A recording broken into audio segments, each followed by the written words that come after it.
सत्य के साथ।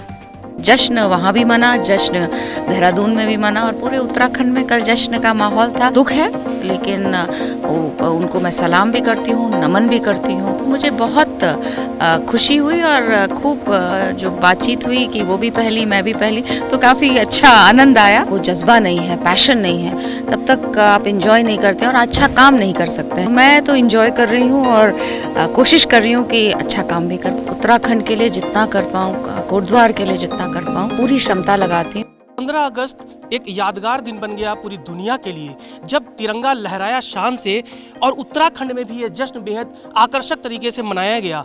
गैरसैंण हो या राजधानी देहरादून, यहाँ पर तिरंगे का जश्न देखते ही बनता था। हम बात करेंगे विधानसभा अध्यक्ष से। मैडम, कल गैरसैंण गई, एक तो पहली महिला विधानसभा अध्यक्ष, गैरसैंण जैसा उत्तराखंड का दिल, वहाँ पर तिरंगा फहरा कर क्या अनुभव रहा? देखिए, कल सारे भारतवासियों ने भारत का एक पर्व मनाया, उत्सव मनाया, खूब जोर शोर से मनाया। पूरा भारत, उत्तराखंड ही नहीं तिरंगामय हुआ। आई थिंक विश्व के हर एक कोने में कल तिरंगा लहराया। और गैरसैंण जाकर, जैसे आपने कहा, दिल है उत्तराखंड का, बहुत अच्छा लगा। आदरणीय मुख्यमंत्री जी भी वहाँ पहुँचे थे, तो जश्न वहाँ भी मना, जश्न देहरादून में भी मना और पूरे उत्तराखंड में कल जश्न का माहौल था।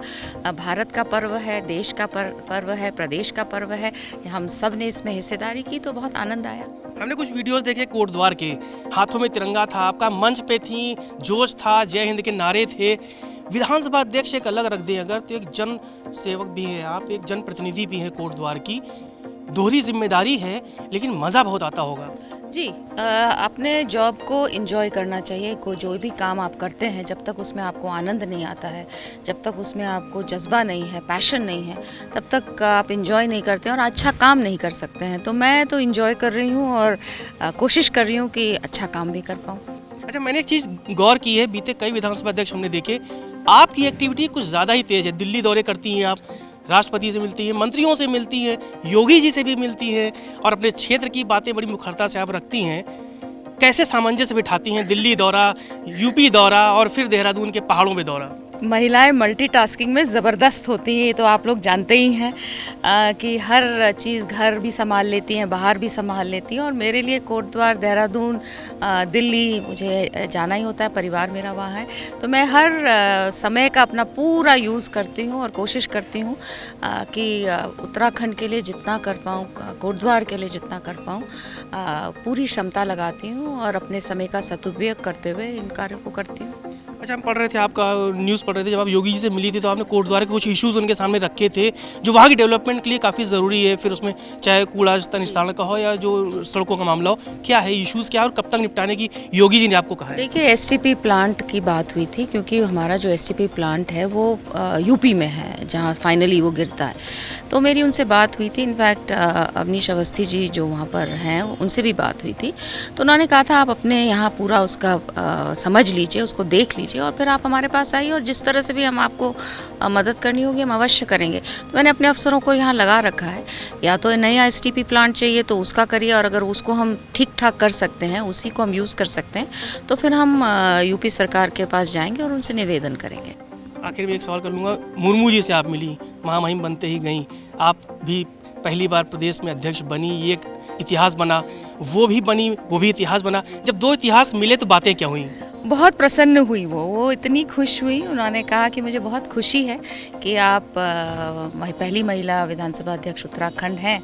तो एक प्रसन्नता का माहौल था। मैं भी बहुत खुश थी कि एक ऐसी महिला से, एक ऐसी शख्सियत से मैं मिली जिन्होंने अपने जीवन में, पर्सनल लाइफ में भी और पॉलिटिकल लाइफ में भी बहुत ज़बरदस्त संघर्ष किए हैं और उन संघर्षों के बाद आज वो हमारी राष्ट्रपति बनी हैं। तो मुझे बहुत खुशी हुई और खूब जो बातचीत हुई कि वो भी पहली मैं भी पहली, तो काफ़ी अच्छा आनंद आया और उन्होंने बहुत अप्रिशिएट किया। आखिर में एक सवाल कर लेंगे, बड़ा मार्मिक है आज का दिन, क्योंकि आज 35-38 सालों बाद एक शहीद का जो शव है वो आ रहा है वापस। उनकी पत्नी हो, बेटी हो, गमगीन है, पुराने जख्म एक बार फिर से हरे हो गए। उनको किस तरह से श्रद्धांजलि देंगी, किस तरह से याद करेंगी? देखिए, शहीद जी ऐसा है, शहीद जब लौटते हैं या शहीद होते हैं तो पूरे परिवार को तो कष्ट होता है ही, लेकिन उस इलाके को, उस प्रदेश को, देश को भी कष्ट होता है।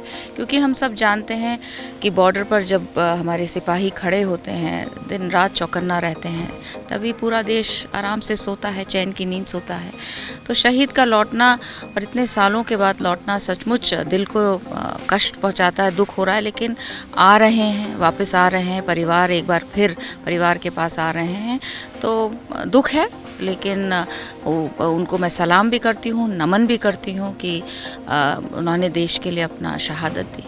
आखिर में आप कोटद्वार जा रही हैं, अग्निवीर भी भर्ती शुरू हो रही है, युवाओं से क्या अपील करेंगी? जो सारी चीज़ें कंट्रोवर्सी थी वो पीछे छूट गई है, अब आगे आए और अपना कैरियर बनाएं। देखिए ऐसा है, मैं सैनिक की पुत्री हूँ, तो अगर कहीं सैनिक की भर्ती की बात होती है तो मैं तो उसके पक्ष में रहती हूँ, क्योंकि मैं जानती हूँ सेना में हम तो केवल बच्चे हैं, सैनिक परिवार के बच्चे हैं, लेकिन हम में एक कैरेक्टर बिल्डअप होता है क्योंकि उस माहौल में हम लोग रहते हैं। तो मुझे तो बहुत खुशी है कि ज़्यादा से ज़्यादा युवकों को आर्मी की जीवन जीने का मौका मिलेगा, तप के सोना की तरह तप के बाहर निकलेंगे और इस देश के लिए एक बढ़िया नागरिक साबित होंगे।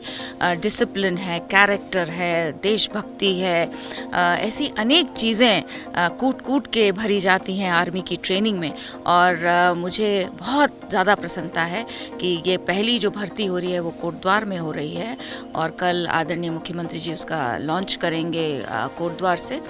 70,000 के करीबन रजिस्ट्रेशन हो चुके हैं, तो मुझे कोई कंट्रोवर्सी नहीं दिखती है। बच्चों ने इसको हाथों हाथ लिया और एक ज़बरदस्त अग्निपथ योजना है जिसमें हमारे अग्निवीर इस देश की सेवा में उतर रहे हैं।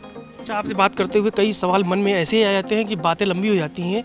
आपने कल झंडारोहण किया देहरादून में, तो एक बात कही कि उत्तराखंड की विधानसभा ने देहरादून की डिजिटल होगी, ई विधानसभा की तरफ आप बढ़ रही हैं, एक विजन दिया है आपने, क्या प्लानिंग है? बिल्कुल है। देखिए पहले तो हम अपनी लाइब्रेरी का, अभी सबसे पहली चीज़ जो मैं कर रही हूँ अपनी लाइब्रेरी सुदृढ़ कर रही हूँ। उसके बाद हमने अपने पूरे विधानसभा को ई करने जा रहे हैं। ई ऑफिस की भी हम लोग बात कर रहे हैं। डिजिटल होना ही चाहिए आज के समय में, 21वीं सदी में चीज़ों को पेपर लेस होना चाहिए, तो इसलिए इस तरफ हम लोग आगे बढ़ रहे हैं। हमसे बात करने के लिए बहुत बहुत शुक्रिया। देखिए ये एनर्जेटिक हैं, बहुत ही लंबा विजन है इनका कि 2025 का जो धामी सरकार का विजन है उसके लिए काम किया जाए, साथ ही साथ कोटद्वार की जो उनकी जिम्मेदारी एक विधायक के रूप में है उसे भी निभाई जाए। उन्होंने शहीद के लिए श्रद्धांजलि के 2 शब्द भी कहे और युवाओं से अपील की कि अग्निवीर जो योजना है उस पर बढ़ चढ़कर अपने कैरियर के लिए सामने आए, भविष्य बनाए। कैमरामैन इमरान के संग Ashish Tiwari, TV news virus, Dehradun. सत्य के साथ।